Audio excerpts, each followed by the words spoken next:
Olá, tudo bem? Estamos voltando no nosso programa Júnior Campos Prado, hoje falando sobre transformação digital e projetos de inovação, com o professor José Augusto Cristianini Filho. Cristianini, professor Guto, melhor, mais conhecido como professor Guto. Olha, é o seguinte, como que todo esse processo, né, de inovação, de transformação, isso faz com que o mundo realmente tenha as grandes mudanças. E eu achei interessante quando você falou a gente tem as tecnologias que são radicais, de incremento, esse é mais entendível, é que a empresa já faz aquilo e ela então acaba aprimorando, né, usando as tecnologias para dar mais velocidade, maior produção, às vezes mesmo até em marketing, né, uma mudança do marketing para o marketing digital, né, mas ela acaba fazendo ainda as mesmas atividades. E tem a radical, que é aquela transformação radical, e a transformação disruptiva. Eu queria que você falasse mais a diferença da radical e da disruptiva, mas antes disso eu queria agradecer algumas pessoas aí que estão no Facebook, que é o Natalael Moreira. Ô Natalael, um abraço para você. O Paulo Cabrioli também está aí com a gente, nos vendo. A Raquel Cristianini mandou um abraço aqui, a fã número 1 do nosso professor. E também o Marcos Figueiredo. Muito bom. Guto, como é que é então? Fala um pouquinho mais dessas grandes transformações que ocorrem na parte de tecnologia disruptiva e também na radical. As tecnologias, as inovações disruptivas é o que praticamente todo mundo, toda startup ou toda empresa busca, né? E existe até uma ideia de unicórnio, né? O modelo do unicórnio, a ideia do conceito do unicórnio, são empresas de 1 bilhão, né? Você buscar algo disruptivo não é algo eureka. A gente tem que entender que não é algo tão orgânico como se imagina. Eu tive uma grande ideia e essa grande ideia ela vai virar um novo produto. Ao mesmo tempo, talvez você está tendo uma ideia aqui, pode ser que 1 bilhão de pessoas esteja tendo a mesma ideia nesse exato minuto. Sim. Então, o que a gente entende, né, das questões das grandes ideias, elas vêm quando elas são confrontadas, quando elas são discutidas, quando o pensamento ou o repertório de um se choca com o pensamento e repertório de outro. E aí essas ideias vão se transformando. Por isso, até a questão da escola de inovadores. É você colocar a sua ideia em xeque, colocar para mais pessoas, ou você falar 10 vezes da sua ideia, as 10 vezes você vai falar diferente. Sim. Cada vez que você falar e ouvir de alguém uma pergunta, na sequência você vai falar novamente a sua ideia e vai ser diferente, porque você está agregando ela. Constante desenvolvimento. Constante desenvolvimento. Ela pode ser disruptiva se você conseguir achar um mecanismo que realmente ela transforme o mercado substituindo um produto ou serviço. E aí ela é considerada disruptiva. Um exemplo clássico já muito antigo por exemplo, a substituição de uma lâmpada de uma vela, né? Por uma lâmpada. Foi algo totalmente disruptivo. Né? Existia a vela ou lampião a gás, né? Quando veio a lâmpada de filamento com energia elétrica, realmente já transformou-se, né? Era uma invenção que transformou-se numa inovação. Sim. Esse é um exemplo... E que vem depois de um processo enorme, né? Que falam que para até se descobrir uma lâmpada foi feito milhares de tentativas que poderiam até ter desistido, mas houve, né, a sua constância no desenvolvimento daquilo até que se criou. E é engraçado que hoje ainda existe, né? Hoje nós temos a lâmpada fluorescente, a lâmpada já de LED, e a gente com certeza vai ter outros tipos de formas de iluminação, né? Você falou um pouquinho da questão da transformação digital, como era antigamente, né? Demorava-se 50 anos, 100 anos muitas vezes para uma ideia amadurecer.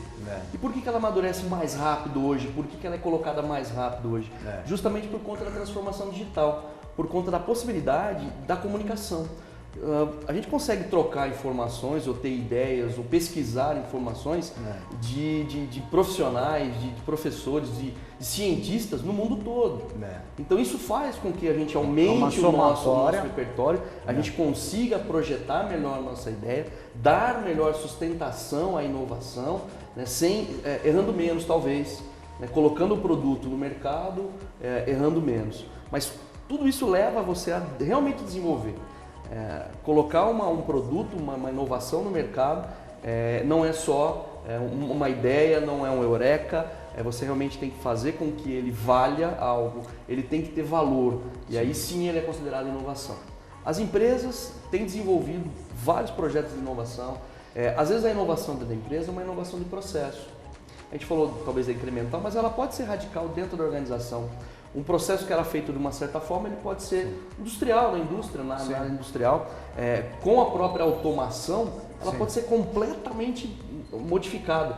Um produto que talvez levasse 1 hora para ser produzido, pode levar segundos, com uma eficiência muito melhor. Isso também é uma forma de inovação.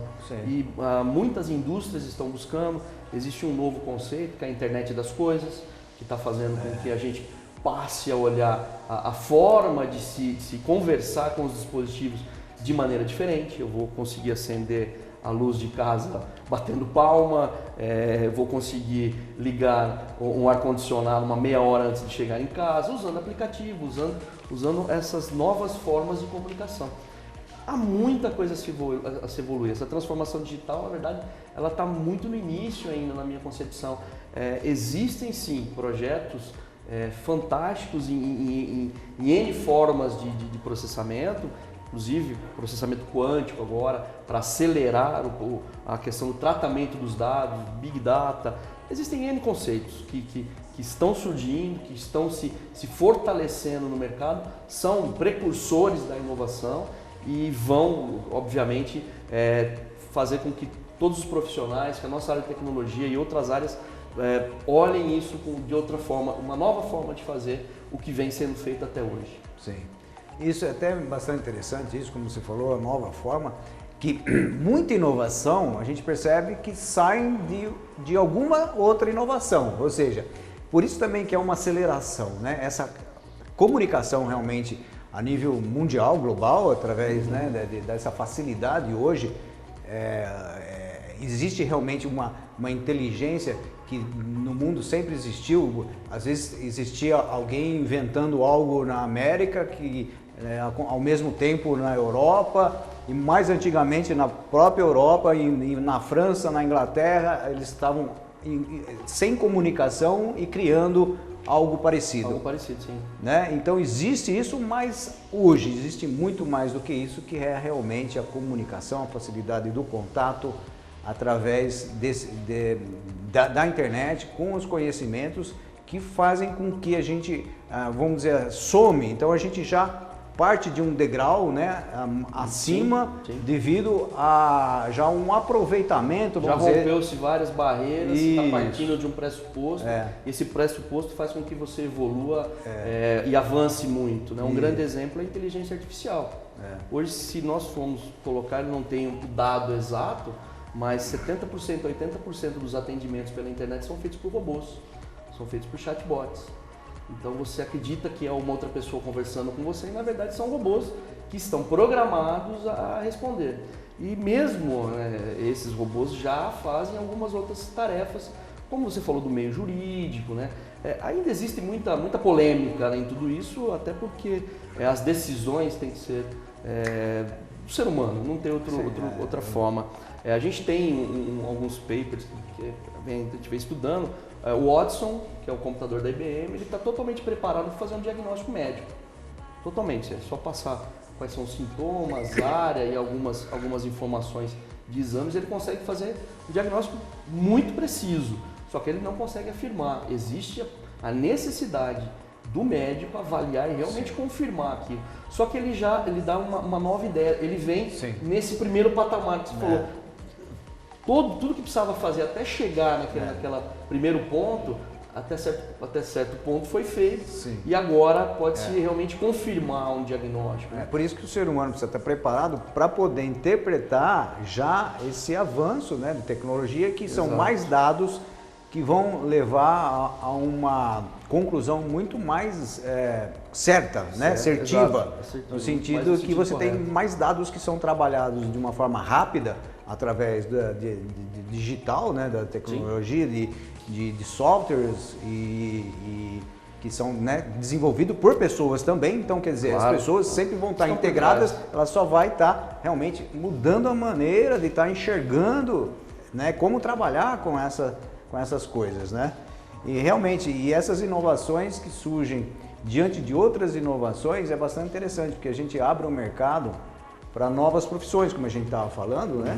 E também a possibilidade de surgimento, porque, por exemplo, como você falou, uma Netflix, ela só surge diante da possibilidade de existir uma tecnologia que pudesse, né, nos permitir hoje qualquer televisão ela pode estar ligada à internet, ela pode estar recebendo esse banco de dados que fazem essa transformação e nos dá essa recepção, né? Tipo, tem um emissor lá e nós somos o receptor recebendo algo que anos atrás não se tinha, porque não tinha essa tecnologia. E aí então a gente vai chegando realmente numa velocidade muito grande. E aí que eu vou te perguntar, qual é no futuro, o que se prevê de tanta coisa nova? Como que isso vai, como que é a preparação desses jovens que vocês têm na faculdade, desse mundo que, apesar dele estar saindo, por exemplo, lá da FATEC com um belo de um conhecimento, daqui 5 anos isso pode ser obsoleto, ou como utilizar disso para daqui 5, 10, 15 anos? Na verdade, o aluno ele sai com um leque de opções, né? Como você comentou na sua área, também ele acaba se especializando. Existem profissões que a gente jamais imaginava há 10 anos atrás.